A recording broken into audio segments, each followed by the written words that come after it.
In April 1994, a mother and daughter disappeared from Charleston, South Carolina. Nearly 20 years later, the truth surfaced on Australia's Sunshine Coast. Savanna Todd was born on May 6, 1993, the daughter of Dorothy Lee Barnett and Benjamin Harris Todd III.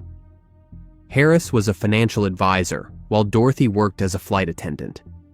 At first, their lives appeared typical of a young couple starting a family. But trouble had already been brewing behind closed doors. Dorothy and Harris got married in December 1991, but the relationship soon began to unravel. Arguments and tension overshadowed the marriage, and the bond that had once brought them together steadily weakened.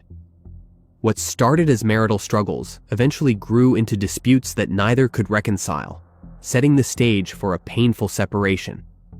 As the marriage fell apart, issues of mental health began to surface. Dorothy faced difficulties that were brought into question during the legal proceedings. These concerns became a central part of the divorce process, and they directly influenced the direction of the custody battle that followed.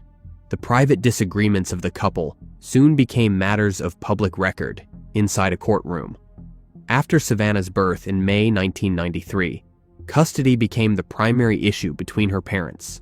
Both Dorothy and Harris wanted to raise their daughter, but the courts were tasked with deciding where the child would live. Testimonies, evidence, and concerns shaped the decision, making the custody hearings highly contentious and emotionally charged for everyone involved. Ultimately, the court ruled in favor of Harris, awarding him full custody of Savanna. Dorothy was not completely cut out of her daughter's life, however. She was granted visitation rights every other weekend, a decision meant to maintain Savanna's connection with her mother while securing stability under her father's care. On April 24, 1994, when Savanna was about 11 months old, Dorothy picked her up for a scheduled visitation. What should have been a routine exchange between parents turned into the beginning of a long nightmare. Instead of returning her daughter at the agreed time, Dorothy disappeared with Savanna, leaving Harris waiting in vain. The scheduled visitation ended with silence and absence, not with the child being brought home. When she failed to bring Savanna back, Harris immediately contacted the authorities. His worst fears had been realized. His daughter was gone, and so was her mother. Soon after, Savanna was officially listed as a missing child and identified as a victim of parental abduction. At first, the Charleston County Police treated the matter as a custody violation. Parental disputes were not unusual, and law enforcement initially approached the situation within the framework of family court issues. But as hours turned into days, it became clear that this was more than a local custody problem. Dorothy and Savanna could not be located, and the nature of the disappearance raised the level of concern dramatically. The possibility of false identities came under serious consideration, especially given Dorothy's previous work as a flight attendant. Her background in aviation, coupled with her ability to travel, left the authorities fearing that she could bypass normal restrictions and possibly even leave the country with forged documents. Within days of the abduction, the investigation was escalated and handed over to the FBI. The case now involved interstate flight, and the potential for international travel made it even more urgent. In the months that followed, the investigators chased down tips suggesting that Dorothy had gone to Texas, Florida, or even Belize, where her mother lived. Dorothy and Savanna remained missing, and with no confirmed sightings, the trail slowly grew cold. After nearly 2 decades of unanswered questions, the search for Savanna finally came to an end in September 2013.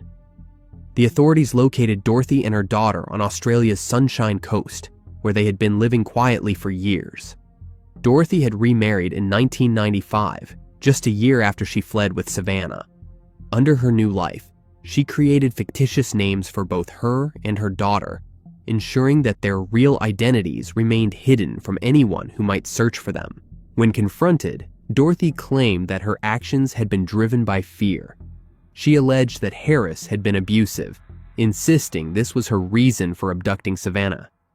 However, the doctors who had examined the situation during the original custody battle found no evidence to support her claims. The courts had already dismissed those allegations, making her justification a matter of dispute rather than fact. After her arrest in Australia, Dorothy was extradited back to the United States to face charges. In court, she pled guilty to kidnapping, ending the decades-long case. The sentence handed down was 21 months in prison, followed by 2 years of supervised release. Though the punishment was far less than the time she had spent in hiding, it officially closed the criminal chapter of the case. Dorothy served her prison term, and upon release, continued on supervised release until 2017. During that time, her daughter, now known as Samantha Geldenhuys, stood by her side. Savanna had grown up under a different name and life story, but once the truth emerged, she chose to support the mother who had raised her, even as the legal consequences played out. In 2014, Savanna was reunited with her maternal relatives, reconnecting with the family she had been separated from for so long. A year later, in 2015, she was finally reunited with her father. Despite the difficult history, Savanna expressed a hope to maintain a relationship with both her father and her mother, choosing to look toward the future rather than remain in the past. In June 1980, a 14-year-old girl disappeared in Antioch, California. Decades later, the case was solved using modern DNA testing and FBI systems that had not existed at the time the case was opened.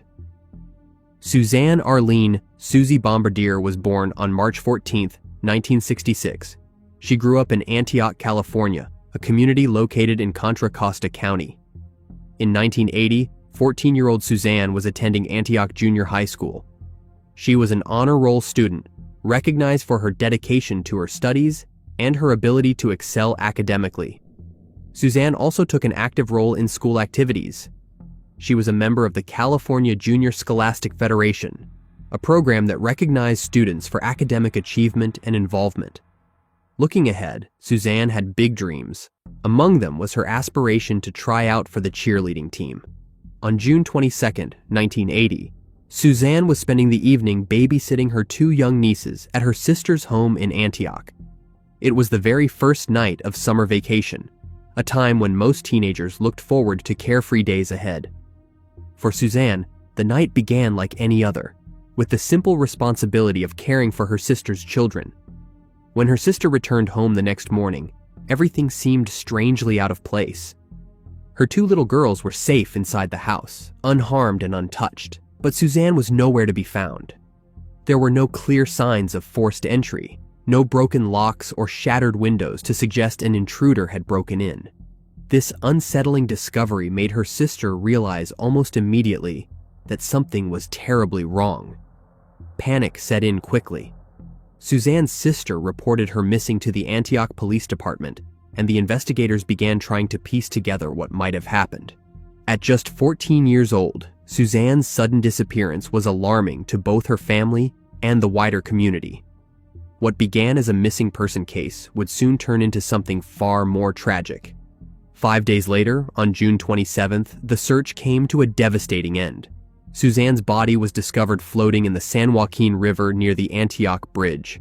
The discovery shattered any remaining hope that she might still be alive. For her loved ones, the nightmare had only deepened.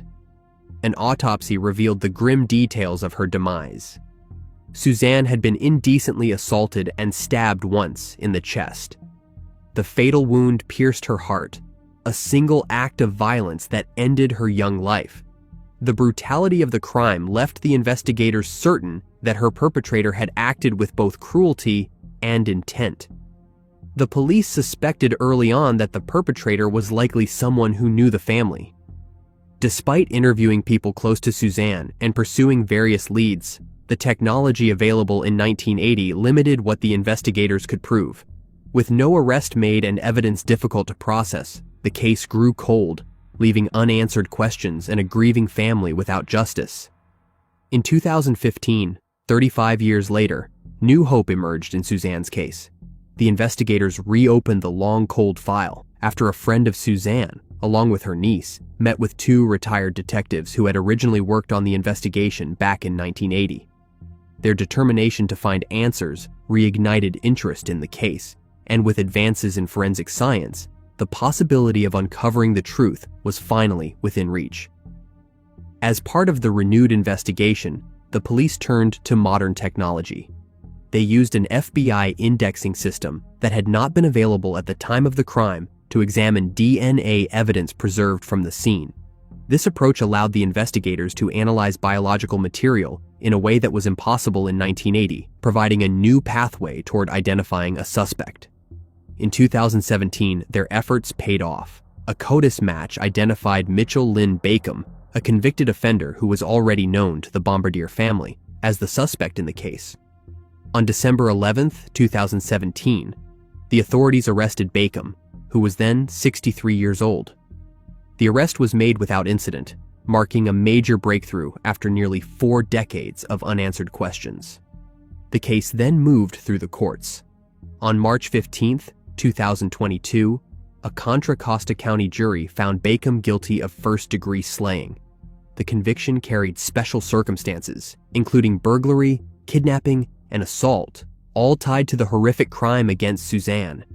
After years of waiting, the legal system had finally delivered a verdict. On June 27th, exactly 42 years after Suzanne's body was found, Bacon was sentenced to life in prison without the possibility of parole. During the sentencing hearing, the prosecutors revealed disturbing information. Bacon had allegedly confessed to a former cellmate about committing similar crimes against other victims during his time as a truck driver. This revelation painted a chilling picture of a man capable of repeated violence. For the Bombardier family, justice had finally been served, but it came at a painful cost. A detective involved in the case reflected on the outcome, acknowledging that justice did not come swiftly for Suzanne's loved ones. Decades of waiting, grief, and uncertainty had weighed heavily on them, and while the conviction provided closure, it also underscored the long and difficult path to accountability. In October 1993, following the demise of a Harlem, New York drag queen, friends cleaning out her apartment stumbled upon a disturbing discovery. Following Dorian Corey's demise, those sorting through her belongings came across a large trunk that had been stored away for years. Inside, to their horror, was a mummified body. The condition of the remains immediately posed challenges for the investigators, as the body had been concealed for an extensive period of time. The body was badly preserved, complicating efforts to determine even the most basic facts, such as identity or cause of demise. The natural process of mummification had left little usable tissue. There were no immediate leads, no identification documents, and dental records could not be matched. At first, it seemed the mystery of the trunk might remain unsolved. The police had to turn to unusual forensic methods in order to move the investigation forward. One of the most striking techniques involved extracting fingerprints from the mummified hands. Chemically treating the stiff, dried fingers allowed the investigators to soften the tissue enough to press workable prints. This breakthrough provided the first real opportunity to connect the remains to a known individual. The investigators also examined the items sealed within the trunk for clues about the time frame. Among the contents were flip tabs from beer cans, a design no longer in use by the 1980s. By establishing that these tabs dated back to the 1960s and 1970s, the police were able to approximate how long the trunk and its grim contents had been hidden. Every small detail offered a new piece of the puzzle. Eventually, after painstaking work, the body was identified as Robert Bobby Worley. This identification connected the remains to a man who had once lived in New York decades earlier. The revelation brought clarity to a mystery that had lingered since the trunk was first opened, but it also raised deeper questions about how Bobby had ended up in such a state and why his body had remained undiscovered for so long. At some point, Bobby made his way to New York, though the exact timing of this move remains uncertain. His brother had already relocated there in 1956, and Bobby followed later, though the gap in years makes it unclear when and why he decided to make the transition. This move would mark the beginning of the life he built in the city, one that would later intertwine with both crime and attempts at stability. In 1963, Bobby's life took a dark turn when he was arrested for assault. The arrest led to his incarceration at Sing Sing Prison, a place known for housing some of the state's most serious offenders. His time behind bars would last until 1966, when he was granted release. After leaving prison, Bobby appeared to take steps toward building a new life. He secured work as a building superintendent for an apartment building on Edgecombe Avenue in Harlem. At some stage following his release, Bobby went to stay with his brother in the Bronx. It was during this period that he began using the name Bobby Wells. Whether this name change was meant to provide a fresh start or to distance himself from his criminal past is not definitively known, but it marked a shift in how he presented himself to those around him. The identity of Bobby Wells became his new face to the world. The investigation in 1993 revealed that he was fatally shot to the head. This fact transformed the discovery from a bizarre case of concealment into a matter of a violent end. Though the body had been hidden away for years, the gunshot made it clear that Bobby's end had not been accidental. The police eventually learned that he had last been seen by his family in 1968. This significant gap between his disappearance and the discovery of his body in 1993 reinforced the likelihood that he had been hidden in the trunk for decades. For the investigators, the timeline was consistent with the beer can flip tabs and other dated evidence found alongside the remains. Speculation began to circulate about what might have happened inside Dorian's apartment all those years ago. One prevailing theory suggested that she may have shot Bobby in self-defense during a violent altercation or attempted robbery. Given the discovery of a gunshot wound to his head, this scenario seemed plausible. If true, it could explain both his demise and the decision to conceal his body rather than report the incident to the authorities. Accounts from friends and acquaintances added further weight to the speculation. Several described Dorian and Bobby as having had a turbulent and often volatile relationship. Alcohol was said to play a role, with heavy drinking at times intensifying conflicts between the two. These recollections, while not conclusive, painted a picture of a relationship marked by instability and potential danger. Despite these reports, no criminal charges were ever filed against Dorian. The lack of direct evidence, combined with Dorian's own passing before the body was discovered, left the investigators without the ability to pursue the case further, and is thus closed. In November 1993, Bobby's body was buried in Hart Island, New York. Hart Island has long served as a potter's field, the burial ground for unclaimed or unidentified individuals. With no family members coming forward to claim his remains, he was interred there, marking the final chapter of his life in a place known for anonymity and forgotten histories. In October 1955, 3 boys from Chicago, Illinois never returned home. For nearly 4 decades, the cases went unsolved, haunting the city and devastating the families left behind. John Schuessler was born on November 30th, 1941. 2 years later, he became the older brother of Anton Schuessler Jr. Together, the 2 siblings shared a strong bond, often spending their free time enjoying activities typical of boys their age. One pastime they especially loved was bowling, a sport their father frequently encouraged by taking them to local alleys.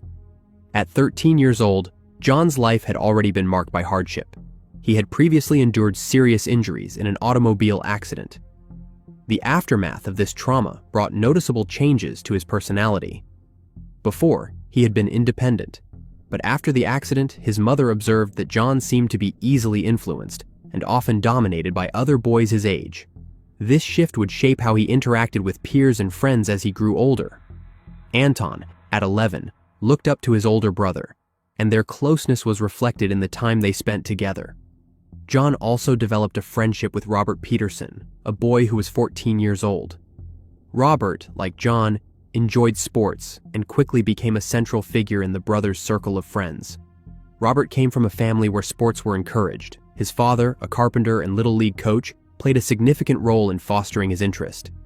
Twice a week during the fall, Robert's father would take him bowling, strengthening both their bond and Robert's growing love for the game.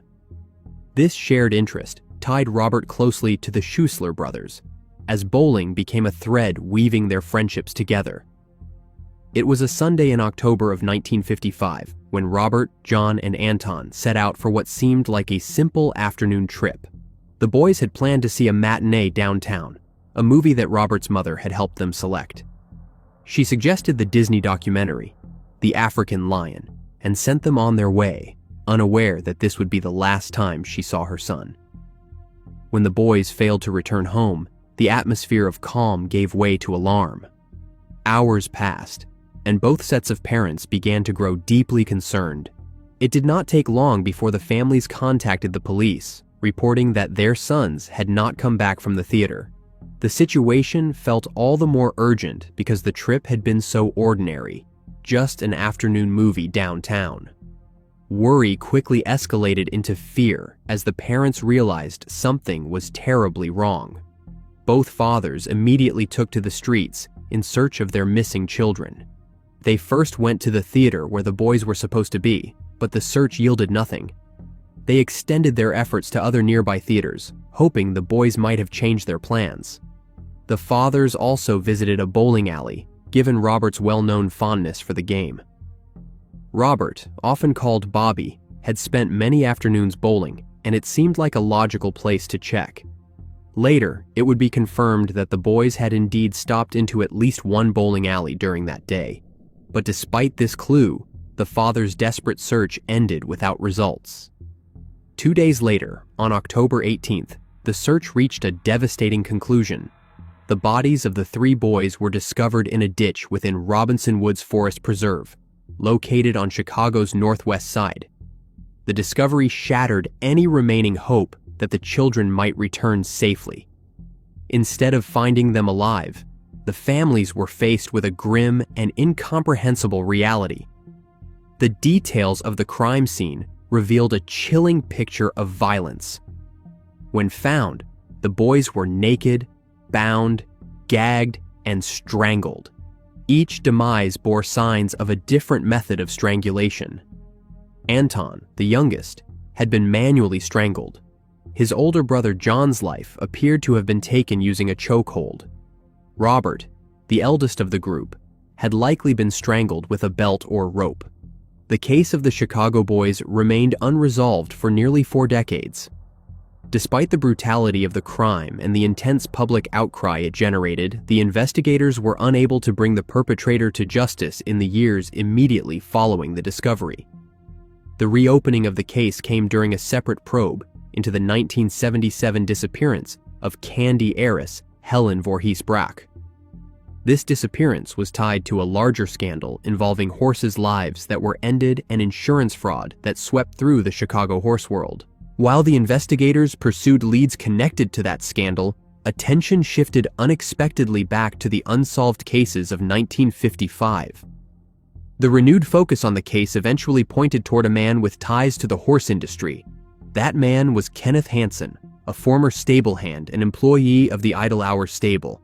Hansen emerged as the primary suspect after evidence and testimony linked him. In July of 1995, he was arrested. The prosecution's case against Hansen relied heavily on witness testimony. Multiple individuals came forward, claiming that Hansen had confessed to the crimes at various points in time. These alleged confessions included specific details, such as Hansen picking up the boys while they were hitchhiking near Milwaukee Avenue and Lawrence Avenue, taking them to Idle Hour's stable, and attempting to molest them. According to testimony, Hansen admitted that when one of the boys threatened to report him, he ended their lives to silence the threat. Among the testimonies, certain details stood out. One witness stated that Hansen specifically mentioned Robert by name when recounting the events.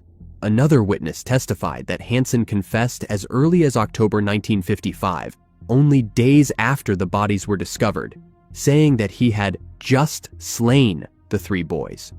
These accounts became the foundation of the state's case against him, offering jurors a narrative that directly linked Hansen to the crime. In 1995, Hansen was convicted in a jury trial and sentenced to a term of 200 to 300 years in prison. His conviction was later overturned on appeal due to the improper admission of certain evidence, but the pursuit of justice did not end there.